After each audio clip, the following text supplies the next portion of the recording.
बिस्मिल्लाहिर्रहमानिर्रहीम, अस्सलाम वालेकुम। आई एम ख्वाजा मोहसिन इनाम। स्टूडेंट्स, अल्लाह ताला से दुआ है कि आप खैरियत से हों। इस लेक्चर में हम एक्सरसाइज 3.3 से पहले मौजूद कुछ एग्जांपल्स और इसके अलावा एक्सरसाइज 3.3 के कुछ प्रॉब्लम्स डिस्कस करेंगे। तो देखते हैं first example. Students, this is example number 15। Statement is find direction ratios and direction cosines of the vector from P to Q, यानी वो वेक्टर जो पॉइंट P को Q से मिलाता है। फ्रॉम P टू Q, उसका टेल जो है वो पॉइंट P पर है और उसका हेड जो है वो पॉइंट Q पर है। उस वेक्टर के डायरेक्शन रेशियोज और डायरेक्शन कोसाइंस हमें मालूम करने हैं।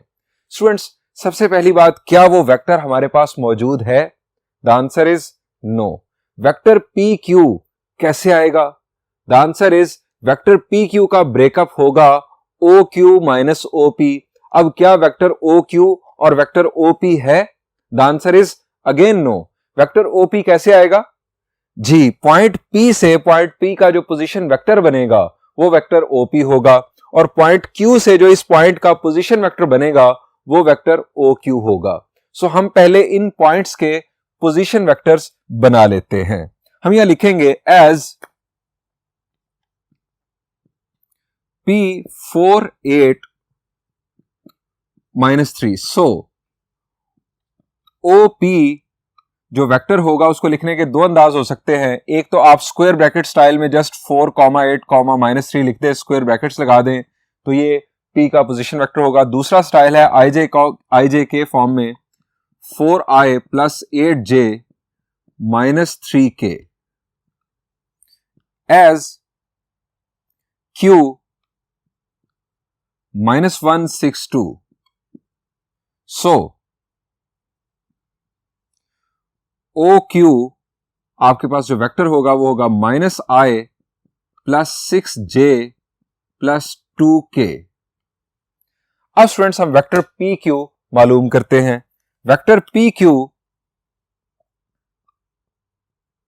Is equal to OQ minus OP। Values put करते हैं, यहां लिख देते हैं सिंस। वैल्यूज पुट करते हैं नेक्स्ट बोर्ड पर।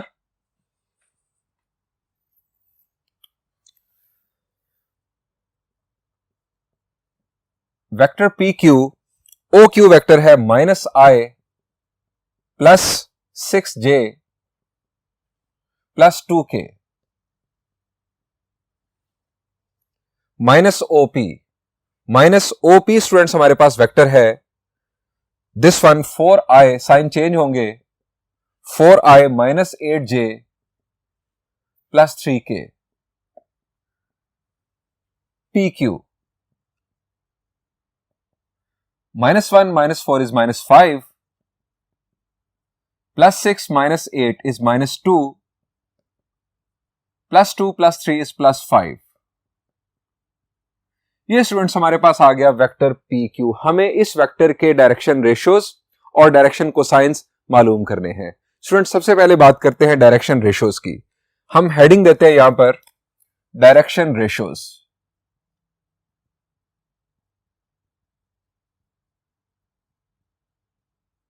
स्टूडेंट्स, डायरेक्शन रेशियोज को डायरेक्शन नंबर्स भी कहा जाता है।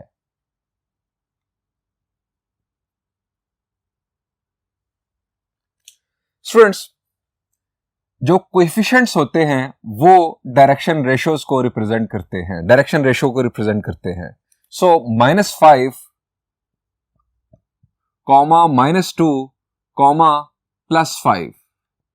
स्टूडेंट्स, ये हमारे पास इस वेक्टर की डायरेक्शन रेशियोज या डायरेक्शन नंबर्स आ चुके। स्टूडेंट्स, अब हम बात करेंगे डायरेक्शन कोसाइंस की। डायरेक्शन कोसाइंस के लिए पहले हमें इस वेक्टर का मैग्नीट्यूड चाहिए। हम हेडिंग दे देते हैं डायरेक्शन कोसाइंस और फिर उसकी वर्किंग करते हैं।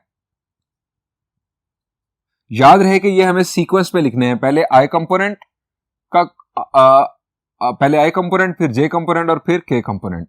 Direction cosines. वेक्टर PQ का मैग्नीट्यूड मालूम करना होगा हमें।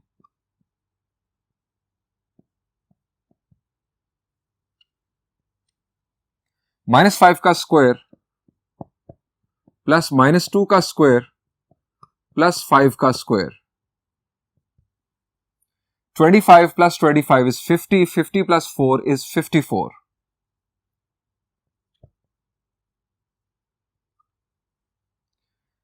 स्क्वायर रूट ऑफ 54, इसको स्टूडेंट्स फर्दर सिंप्लीफाई कर लेते हैं। 54 के factors 2 27s are 54, 3 9s are, 3 3s are, 3 1s are। अब स्टूडेंट्स 3 हमें स्क्वायर रूट से आजाद होकर मिल जाएगा चूंकि 3 के ऊपर स्क्वायर बन रहा है। सो स्क्वायर स्क्वायर रूट को कैंसिल करेगा और 2 3s are 6, यानी ये हमारे पास आंसर आएगा 3 स्क्वायर रूट ऑफ 6। मैं इसको फर्दर डिटेल में आपको बता देता हूं। आप इसे लिखेंगे 3 3s are 9 multiplied with 3 multiplied with 2, 9 3s are 27, 27 2s are 54। अब 9 का स्क्वायर रूट हो जाएगा 3 और 3 2s are 6, ये आपके पास स्क्वायर रूट के नीचे ही रहेगा। सो पी क्यू का मैग्नीट्यूड हमारे पास हासिल हुआ 3 स्क्वायर रूट ऑफ 6। अब स्टूडेंट्स हमें डायरेक्शन कोसाइंस लिखने हैं। डायरेक्शन कोसाइंस को हम कोसाइन अल्फा, कोसाइन बीटा और कोसाइन गैमा कहते हैं। कोसाइन अल्फा को L से भी रिप्रेजेंट किया जाता है, कोसाइन बीटा को M से और कोसाइन गैमा को N से। ये भी एक दूसरा स्टाइल है इन्हें लिखने का। सो स्टूडेंट्स हम लिखते हैं कोसाइन अल्फा। मैं साथ दूसरी रिप्रेजेंटेशन भी लिख देता हूं L is equal to cosine alpha. Students इसके लिए फॉर्मूला हमारे पास होगा फर्स्ट डायरेक्शन रेशो, यानी जो I कंपोनेंट का कोएफिशिएंट है -5 divided by magnitude of the vector, that is 3 square root of 6। ये स्टूडेंट्स आ गए हमारे पास फर्स्ट डायरेक्शन कोसाइन हमारे पास आ गया, जिसको हम एल भी कहते हैं। स्टूडेंट्स अगर हमें कहा जाता कि आप डायरेक्शन एंगल्स भी मालूम करें तो हम क्या करते? शाबाश जी, हम यहां पर फिर इनवर्स कोसाइन फंक्शन अप्लाई करते और हमारे पास अल्फा की वैल्यू आ जाती। अल्फा क्या होता है? वेक्टर का एक्स एक्सिस के साथ बनने वाला एंगल। अब स्टूडेंट्स ये हमारे पास कोसाइन अल्फा आ गया। अब m cosine beta, cosine beta को हम m कहते हैं। j कंपोनेंट का coefficient -2 divided by magnitude of the vector 3 square root of 6। Beta की वैल्यू अगर हमें मालूम करने के लिए कहा जाए तो आप समझ गए कि हम इनवर्स कोसाइन फंक्शन यहां पर अप्लाई करेंगे, हमारे पास बीटा की वैल्यू हासिल हो जाएगी। हमें यहां पर डायरेक्शन रेशियोज के बारे में कहा, डायरेक्शन रेशियोज और डायरेक्शन कोसाइंस के बारे में कहा गया है। डायरेक्शन एंगल्स अगर कहे जाते तो हम एंगल भी मालूम कर सकते हैं बासानी। उसके बाद n is equal to cosine gamma is equal to k component का coefficient 5 over the magnitude of the vector 3 square root of 6। ये स्टूडेंट्स हमारे पास थर्ड डायरेक्शन कोसाइन आ चुका। और फिर मैं आपको बता दूं कि हम डायरेक्शन एंगल्स भी मालूम कर सकते हैं डायरेक्शन कोसाइंस की बेस पर। एक और बात स्टूडेंट्स मैं आपको बता दूं, एग्जांपल की स्टेटमेंट के अंदर हमें डायरेक्शन रेशियोज मालूम करने के लिए नहीं कहा गया था। मैंने जानबूझकर डायरेक्शन रेशियोज का वर्ड यहां पर शामिल किया ताकि आपको ज्यादा तफसील से समझा सकूं। आपको इससे जो नेक्स्ट एग्जांपल है उसके अंदर एक वेक्टर की डायरेक्शन रेशियोज या डायरेक्शन नंबर्स और उसके बाद डायरेक्शन कोसाइंस मालूम करने के लिए कहा गया। सो आपकी प्रैक्टिस यहां पर हो गई। आप वो example, that is example number 16, उसे खुद सॉल्व कीजिएगा। अब स्टूडेंट्स एक और बात, अगर मैं आपसे कहूं कि आप वेक्टर पी क्यू का यूनिट वेक्टर मालूम करें तो आप क्या करते? शाबाश, वेक्टर पी क्यू का यूनिट वेक्टर आप कैसे मालूम करते? The answer is vector P Q divided by the magnitude of the P Q. ये आपके पास आ जाता वेक्टर पी क्यू का मैग्नीट्यूड, वेक्टर पी क्यू का यूनिट वेक्टर। अब स्टूडेंट्स ये आपके पास वेक्टर पी क्यू आ चुका है, ये आपके पास वेक्टर पी क्यू का मैग्नीट्यूड भी आ चुका है। अगर आप इस वेक्टर को इस मैग्नीट्यूड से डिवाइड करेंगे तो आपके पास वेक्टर पी क्यू का यूनिट वेक्टर आ जाएगा। अब जब आप डिवाइड करेंगे तो जरा देखें, जब आप 3 स्क्वायर रूट ऑफ 6 से आप पूरे वेक्टर को डिवाइड करेंगे और अलग-अलग सारे कंपोनेंट्स को करेंगे तो आपका जो आई कंपोनेंट है वो क्या बनेगा? -5 over 3 square root of 6, this one. जरा ध्यान से बात समझ लें। उसके बाद जो आपका j कंपोनेंट बनेगा वो बनेगा -2/3√6, क्योंकि आप वेक्टर PQ को PQ के मैग्नीट्यूड से डिवाइड कर रहे हैं यूनिट वेक्टर मालूम करने के लिए। K कंपोनेंट बनेगा +5/3√6, यानी दिस वन। यानी कोसाइन अल्फा, कोसाइन बीटा और कोसाइन गैमा बुनियादी तौर पर वेक्टर PQ का जो यूनिट वेक्टर है उसमें I, J और K कंपोनेंट के कोएफिशिएंट्स हैं। दोबारा सुन ले, कोसाइन अल्फा, कोसाइन बीटा और कोसाइन गैमा वेक्टर PQ का जो यूनिट वेक्टर है उसके अंदर I वेक्टर, J वेक्टर और K वेक्टर के कोएफिशिएंट्स हैं। यानी अगर मैं PQ का यूनिट वेक्टर लिखना चाहूं तो मैं यहां लिखूंगा यूनिट वेक्टर ऑफ PQ, तो -5/3√6 I प्लस, अब यहां पर प्लस माइनस माइनस हो जाएगा क्योंकि ये नेगेटिव वैल्यू है, -2/3√6 J प्लस 5/3√6 K। याद रहे कि हमारा सॉल्यूशन यहां तक एंड हो चुका है। मैं फर्दर आपके कॉन्सेप्ट्स क्लियर कर रहा हूं, मैं आपको फर्दर डायमेंशंस बता रहा हूं कि किस तरह से चीजें इंटरलिंक कर रही हैं।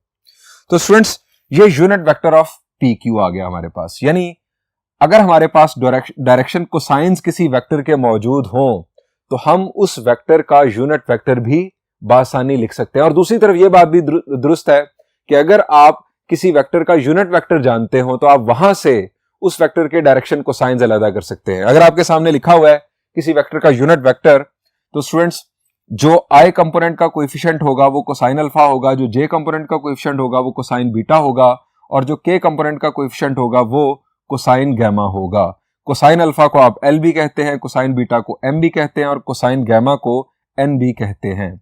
और यूनिट वेक्टर की बेस पर ही आप अल्फा, बीटा और गैमा की वैल्यूज भी इवन मालूम कर सकते हैं, क्योंकि जब आपके पास कोसाइन अल्फा, कोसाइन बीटा और कोसाइन गैमा की वैल्यूज आ चुकी होंगी तो आप इनवर्स कोसाइन फंक्शन अप्लाई करने से अल्फा, बीटा और गैमा यानी डायरेक्शन एंगल्स भी मालूम कर सकते हैं। अब स्टूडेंट्स, हमने डायरेक्शन कोसाइंस की मदद से यूनिट वेक्टर ऑफ PQ लिख लिया।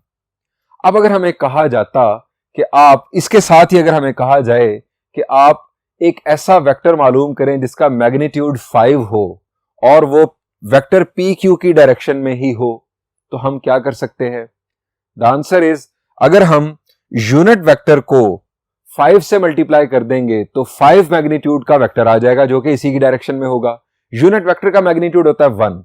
आपको जिस मैग्नीट्यूड का वेक्टर चाहिए आप उस नंबर से यूनिट वेक्टर को मल्टीप्लाई कर लें, आपको उस मैग्नीट्यूड या उस लेंथ का वेक्टर मिल जाएगा। आपको लेंथ 10 का वेक्टर चाहिए, आप यूनिट वेक्टर को 10 से मल्टीप्लाई कर दें। अगर आप पॉजिटिव 10 से मल्टीप्लाई करेंगे तो सेम डायरेक्शन में आपको वेक्टर मिलेगा, और अगर आप -10 से मल्टीप्लाई करेंगे तो आपको अपोजिट डायरेक्शन में 10 लेंथ का वेक्टर मिल जाएगा।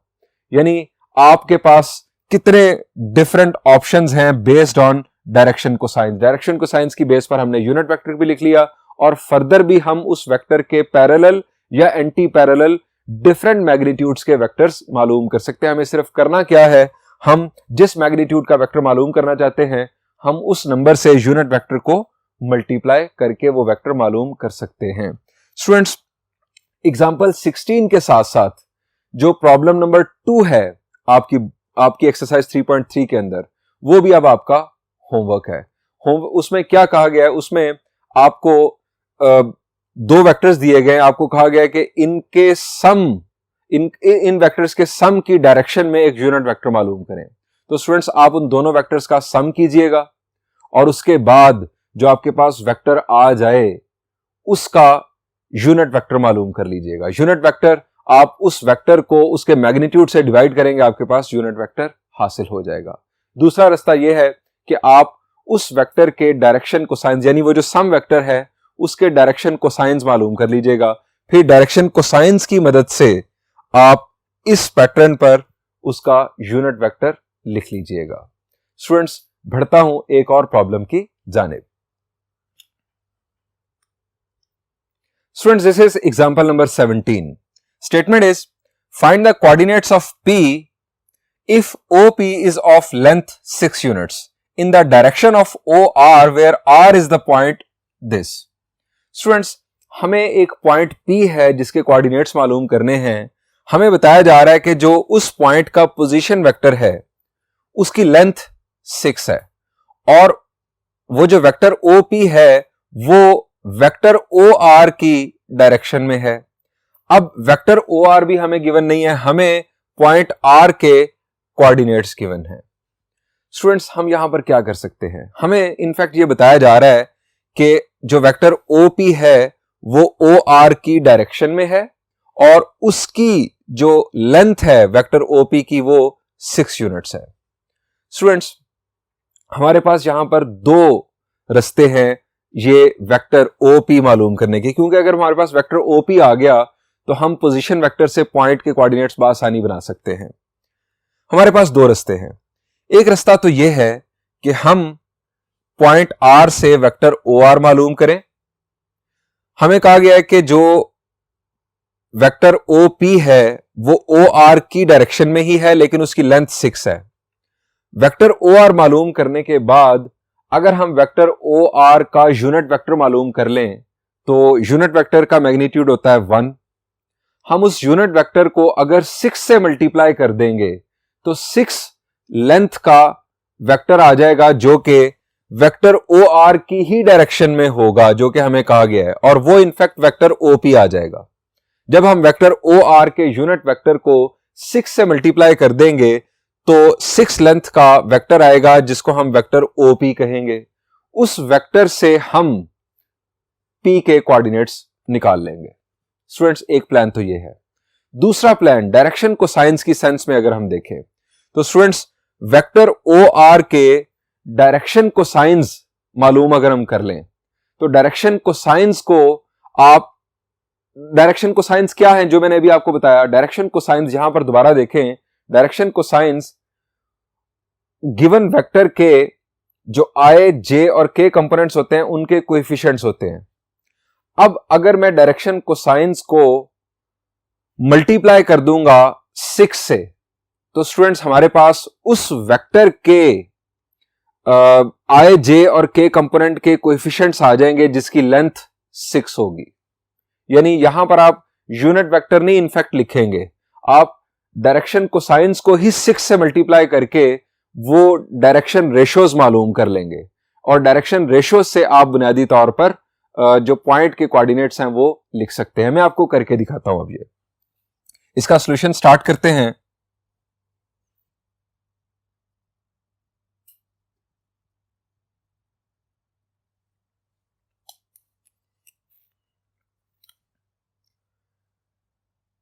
हम यहां लिखेंगे as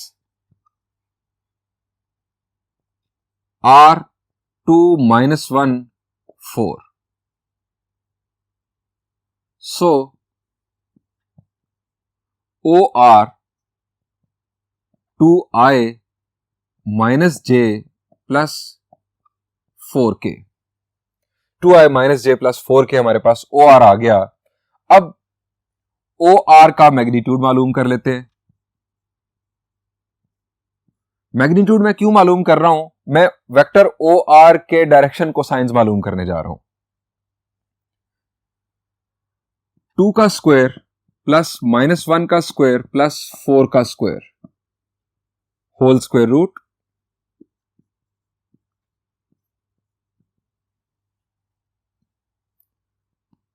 4 + 1 + 16।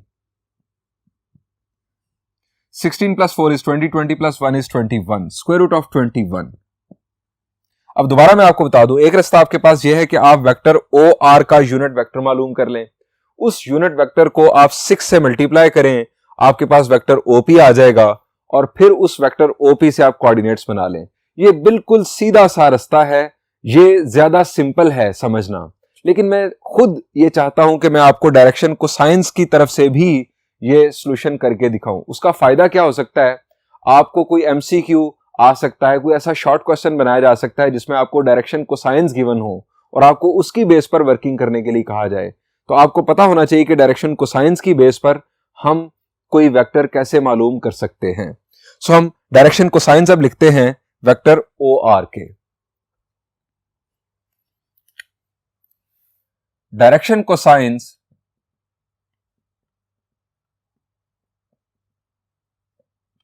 Of vector O R. सबसे पहले cosine alpha, first direction ratio that is 2 over magnitude of the vector square root of 21. Cosine beta, second direction ratio that is -1 over square root of 21. Third, cosine gamma, third direction ratio over magnitude of the vector that is square root of 21. Students, अगर हमें unit vector लिखना हो तो हम simply unit vector भी लिख सकते हैं वेक्टर ओ आर का, और वो होगा based on direction cosines 2 over square root of 21 I -1 over square root of 21 J plus 4 over square root of 21 K। और जब हम इस यूनिट वेक्टर को 6 से मल्टीप्लाई कर देंगे तो हमारे पास आ जाएगा वेक्टर OP, और वेक्टर OP से हम कोऑर्डिनेट्स ऑफ P बआसानी बना सकते हैं। लेकिन अब हम यहां पर डायरेक्ट काम करेंगे, हम कोऑर्डिनेट्स ऑफ P बनाने लगे हैं। हम यहां लिखेंगे coordinates of P।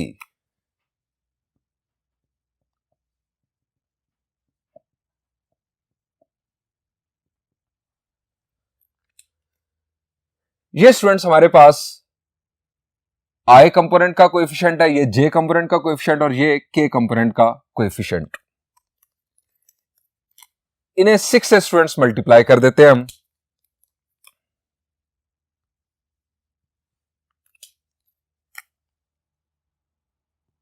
P 6 2 over square root of 21, 6 -1 over square root of 21, 6 4 square root of 21, 6 into 4। अब स्टूडेंट्स फर्दर सिंप्लीफाई किया, 6 2s are 12 square root of 21 minus 6 over square root of 21 और 6 4s are 24 over square root of 21। ये students हमारे पास point P के coordinates आ गए। हमने vector OP मालूम नहीं किया, हमने यहां पर वेक्टर्स की सेंस में बात ही नहीं की। हमने वेक्टर OR का यूनिट वेक्टर नहीं लिखा, यूनिट वेक्टर को 6 से मल्टीप्लाई नहीं किया, वेक्टर OP मालूम नहीं किया और फिर OP से कोऑर्डिनेट्स नहीं बनाए। हमने क्या किया, हमने डायरेक्शन कोसाइंस को मल्टीप्लाई कर दिया गिवन मैग्नीट्यूड से। अगर आपको यहां पर कहा जाता कि जो वेक्टर OP है वो लेंथ 10 का एक वेक्टर है जिसकी डायरेक्शन OR की डायरेक्शन ही है, तो आप यहां पर डायरेक्शन कोसाइंस को 10 से मल्टीप्लाई करके पॉइंट P के कोऑर्डिनेट्स लिख देते हैं। यानी हमारे पास ये एक डायरेक्ट वे था। स्टूडेंट्स, बढ़ते हैं एक और प्रॉब्लम की जानिब जो कि होगा फर्स्ट बोर्ड पर। Students, this is problem number 8। Students, problem number 8 का स्टेटमेंट है what is cosine of the angle which this vector makes with y axis. यानी ये वेक्टर जो y एक्सिस के साथ एंगल बना रहा है उसका कोसाइन क्या होगा। स्टूडेंट्स, इस प्रॉब्लम को सॉल्व करने के दो रास्ते हैं। एक रास्ता है डॉट प्रोडक्ट की बेस पर और एक रास्ता है डायरेक्शन कोसाइंस की बेस पर। मैं पहले आपको डायरेक्शन कोसाइंस की बेस पर रास्ता बताता हूं। स्टूडेंट्स, डायरेक्शन कोसाइंस क्या है? कोसाइन अल्फा उस एंगल का कोसाइन है जो कि वेक्टर एक्स एक्सिस के साथ बनाता है। कोसाइन बीटा उस एंगल का कोसाइन है जो वेक्टर वाई एक्सिस के साथ बनाता है। हमें यहां पर वही मालूम करना है, यानी कोसाइन बीटा। और कोसाइन गैमा क्या है कि वेक्टर जो जी एक्सिस के साथ एंगल बनाता है उसका कोसाइन, कोसाइन गैमा। अब हमें वो उस एंगल का कोसाइन मालूम करने के लिए कहा गया है जो कि ये वेक्टर वाई एक्सिस के साथ बना रहा है, यानी कोसाइन ऑफ बीटा हमें मालूम करना है। हमें सारे डायरेक्शन कोसाइंस मालूम नहीं करने। सो कोसाइन ऑफ बीटा हम मालूम कर सकते हैं। हमें सबसे पहले क्या चाहिए? इस वेक्टर का मैग्नीट्यूड। हम इस वेक्टर का नाम रख लेते हैं लेट इसका नाम रख लेते हैं u। Square root of 2i plus j plus k। अब इसका मैग्नीट्यूड मालूम कर लेते हैं।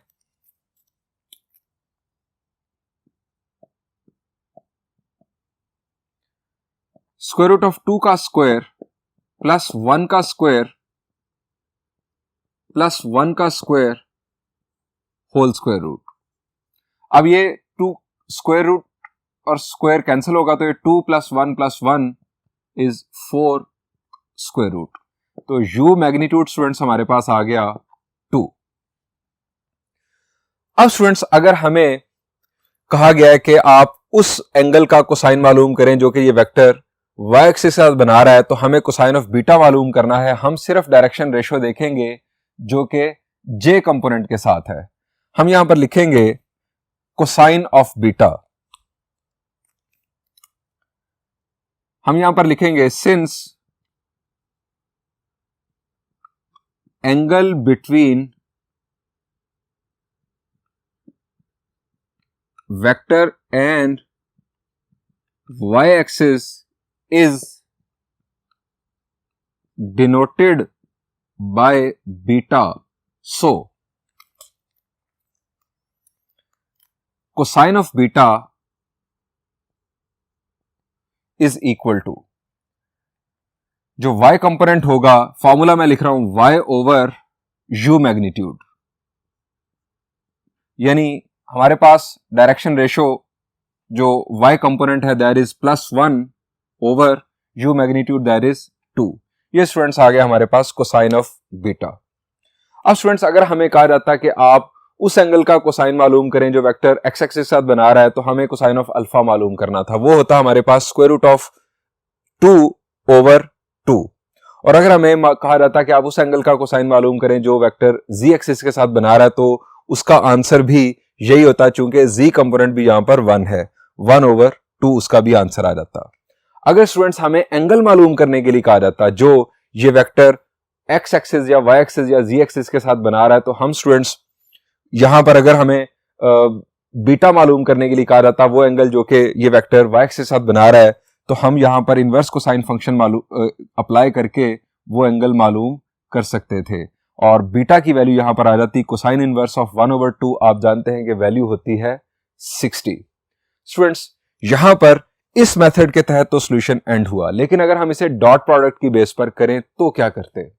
स्टूडेंट्स आप जानते हैं कि डॉट प्रोडक्ट की बेस पर भी हम दो वेक्टर्स के दरमियान एंगल मालूम कर सकते हैं। हमें यहां पर क्या कहा गया है? हमें कहा गया है कि इस वेक्टर और y एक्सिस के दरमियान बनने वाले एंगल का कोसाइन मालूम करो। तो स्टूडेंट्स अगर हम y एक्सिस को एक वेक्टर असाइन कर दें, y एक्सिस के ऊपर हम कोई भी वेक्टर लेट कर सकते हैं जो कि प्योरली y एक्सिस के ऊपर हो, तो जो प्योरली y एक्सिस के ऊपर होगा उसका सिर्फ और सिर्फ j कंपोनेंट होगा, उसका i कंपोनेंट भी 0 होगा, उसका k कंपोनेंट भी 0 होगा।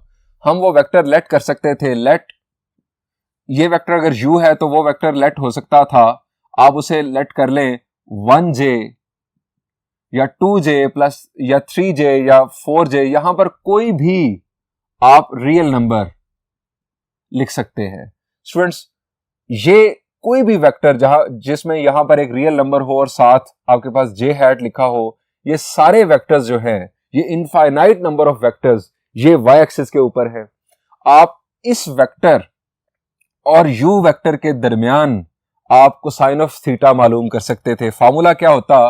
Cosine of theta is equal to u dot v over u magnitude into v magnitude. ये स्टूडेंट्स हमारे पास यही कोसाइन ऑफ थीटा की वैल्यू हासिल होनी थी। u डॉट v, u ये है, v ये है, यहां पर कोई भी रियल नंबर, सबसे आसान है कि आप यहां पर 1 लिख लें। u डॉट v आपने मालूम करना था, फिर उसके बाद u का मैग्नीट्यूड, v का मैग्नीट्यूड 1 ही आ जाना था क्योंकि ये आपने यहां पर 1j लिखा हुआ है। सो ये फॉर्मूला यूज करने से आपके पास यही वैल्यू हासिल हो जानी थी।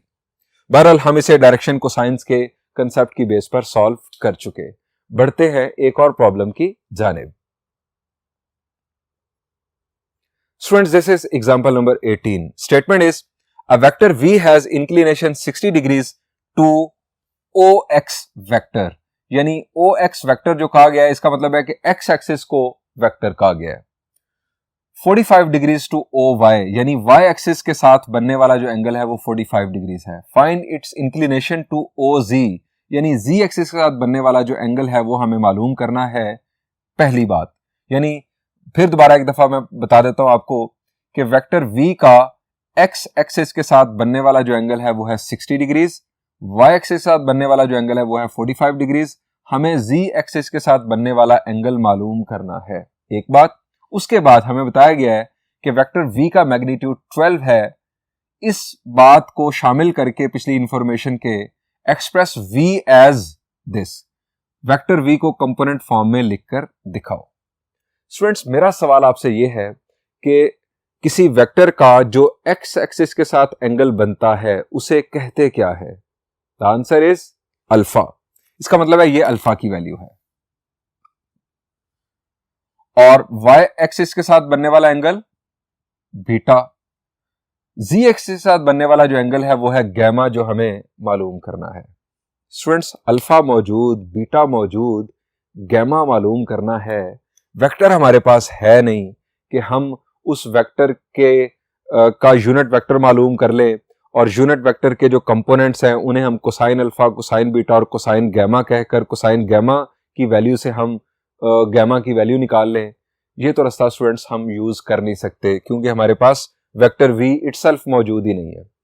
अब इसका मतलब है कि यहां पर कोई और हमें ट्रिक यूज करना है, कोई और ऐसी इंफॉर्मेशन जो कि हम डिस्कस कर चुके हैं, कोई ऐसा कंसेप्ट जो कि हम पढ़ चुके हैं, उसको बेस बनाना है। शाबाश, जरा रिकॉल करें कि डायरेक्शन कोसाइंस का कोई ताल्लुक हमने आपस में पढ़ा हुआ है। शाबाश जी, हम पढ़ चुके हैं कि sum of the squares of direction cosines is equal to 1। ये हम पढ़ चुके हैं। हम यहां लिखेंगे since cosine square alpha plus cosine square beta plus cosine square gamma is equal to 1। ये हम ड्राइव कर चुके हैं। डायरेक्शन कोसाइंस के स्क्वायर्स का सम 1 के बराबर होता है। यहां पर स्टूडेंट्स अल्फा बीटा की वैल्यूज हमें गिवन हैं। अल्फा बीटा की वैल्यूज जब हम पुट करेंगे तो हमारे पास कोसाइन स्क्वायर गैमा की वैल्यू आएगी, जहां से हम गैमा की वैल्यू मालूम कर लेंगे। गैमा क्या है? वेक्टर और जी एक्सिस के दरमियान बनने वाला एंगल। हम यहां लिखेंगे put alpha is equal to 60 and beta is equal to 45 degrees. Put करते हैं values. Cosine square 60 plus cosine square 45 plus cosine square gamma is equal to 1। अब कोसाइन 60 की वैल्यू क्या होती है? शाबाश, द आंसर इज 1/2। 1/2 का स्क्वायर प्लस 1/√2 का square plus cosine square gamma is equal to 1। बढ़ते हैं नेक्स्ट बोर्ड पर और करते हैं simplification. 1/4 plus 1/2 plus cosine square gamma is equal to 1। Cosine square gamma is equal to 1 minus 1/4 minus 1/2। Cosine square gamma is equal to 4। 4 LCM आ गया, 4 minus 1 minus 2। अब ये स्टूडेंट्स आ गए हमारे पास 1/4 कोसाइन स्क्वायर गैमा। अब students cosine square gamma is equal to 1/4। Cosine gamma की वैल्यू स्क्वायर रूट दोनों तरफ लेंगे तो कोसाइन गैमा की वैल्यू स्टूडेंट्स हमारे पास आ गई प्लस माइनस 1/2। अब यहां से दो केसेस आ गए, cosine gamma is equal to 1/2 और cosine gamma is equal to minus 1/2। अब इनवर्स कोसाइन फंक्शन जब अप्लाई करेंगे 1/2 पर तो हमारे पास गैमा की वैल्यू आएगी 60 डिग्रीज और माइनस 1/2 पर जब हम अप्लाई करेंगे तो हमारे पास गैमा की वैल्यू आएगी 120 डिग्रीज। स्टूडेंट्स, ये दो पॉसिबिलिटीज हैं गैमा के लिए, या तो जो गिवन वेक्टर है वो z एक्सिस के साथ 60 डिग्रीज एंगल बना रहा है या 120 डिग्रीज एंगल बना रहा है। दोनों ऑप्शंस हमारे पास मौजूद हैं। ये स्टूडेंट्स हमारे पास पहला जो हिस्सा है प्रॉब्लम का वो सॉल्व हुआ। अब स्टूडेंट्स दूसरे हिस्से में हमें क्या कहा गया है? हमें कहा गया है कि आप के पास अगर v का मैग्नीट्यूड 12 है तो express v as this component form. Students direction cosines हमारे पास मौजूद है। डायरेक्शन कोसाइन हमारे पास कोसाइन अल्फा की स्टूडेंट्स वैल्यू हम यहां से मालूम कर सकते हैं, कोसाइन बीटा की वैल्यू हम यहां से मालूम कर सकते हैं, कोसाइन गैमा की ये वैल्यूज हमारे पास मौजूद हैं। स्टूडेंट्स ये हमारे पास बुनियादी तौर पर क्या होते हैं? ये वेक्टर के यूनिट वेक्टर के कंपोनेंट्स होते हैं। फिर बोल रहा हूं, वेक्टर के यूनिट वेक्टर के कंपोनेंट्स हमारे डायरेक्शन कोसाइंस होते हैं। सो अगर मैं इस वेक्टर का यूनिट वेक्टर लिखना चाहूं तो मैं लिखूंगा unit vector of vector v। मैं अब लिखने जा रहा हूं unit vector of vector v। अब यूनिट वेक्टर लिखने के लिए मैं नेक्स्ट बोर्ड का यूज करने जा रहा हूं। यूनिट वेक्टर को हम हैट से डिनोट करते हैं, v हैट। अब यूनिट वेक्टर मैं मालूम क्यों कर रहा हूं? स्टूडेंट्स यूनिट वेक्टर को अगर मैं 12 से मल्टीप्लाई कर दूंगा तो मेरे पास 12 मैग्नीट्यूड का वेक्टर आ जाएगा जो कि वेक्टर v होगा। Unit vector of vector v मैं मालूम करने जा रहा हूं। ये होगा students cosine alpha i plus cosine beta j plus cosine gamma k। Cosine alpha यानी cosine of 60 i plus cosine of 45 j plus cosine gamma की डायरेक्ट वैल्यू हमारे पास मौजूद है प्लस माइनस 1/2 k। अब स्टूडेंट्स v हैट कोसाइन 60 की value 1/2, cosine 45 की value 1/√2 plus minus 1/2 k hat.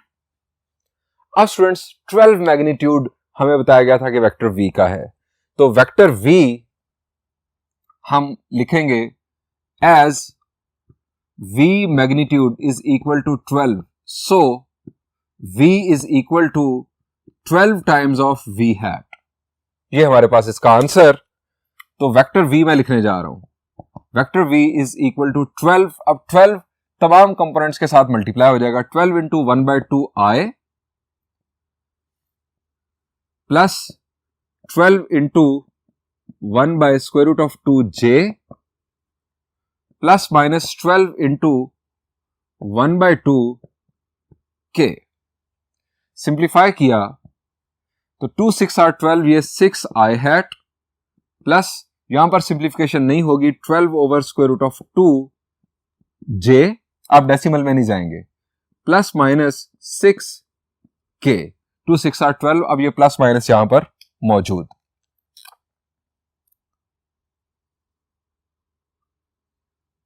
आप इस वेक्टर का मैग्नीट्यूड मालूम करेंगे तो स्टूडेंट्स वो 12 ही आएगा। यहां पर स्टूडेंट्स इस एग्जाम्पल का सॉल्यूशन एंड हुआ। Thank you and Allah Hafiz.